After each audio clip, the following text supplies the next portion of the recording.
Ngayon, may bonggang balita tayo. Kaya't maghanda na kayo dahil tatalakayin natin ang pinakabagong kaganapan sa larangan ng depensa at teknikal na kooperasyon. Kamakailan lang, nagkaroon ng napakasulit na pulong ang Special Advisor sa Minister of Defense ng Japan at ang Undersecretary ng Department of National Defense ng Pilipinas. At alam mo ba, ito'y tungkol sa pagsulong ng kanilang ugnayan sa teknikal na kooperasyon at paglilipat ng kagamitan sa depensa. Ma-imagine mo ba ang lakas at inobasyon na darating mula sa pagkakaroon ng ganitong kaalagang pagpapalitan ng ideya patungkol sa teknikal na kooperasyon at paglilipat ng kagamitan sa depensa? Ito'y isang makabuluhang kolaborasyon na magpapalakas ng kakayahan sa depensa ng Pilipinas sa isang bagong antas. Ito'y isang bagay na talagang nakakapagpasigla at nagbibigay ng kakaibang sigla para sa kinabukasan ng pambansang seguridad.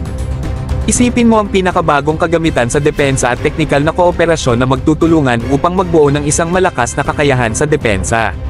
Para itong pagsasaksi sa pagsilang ng isang bagong panahon ng lakas at katatagan para sa Pilipinas. At huwag natin kalimutan ang potensyal na epekto nito sa buong rehiyon. Ito ang mga bagay na nagpapadakila at tayo'y narito upang maging saksi sa kaganapang ito.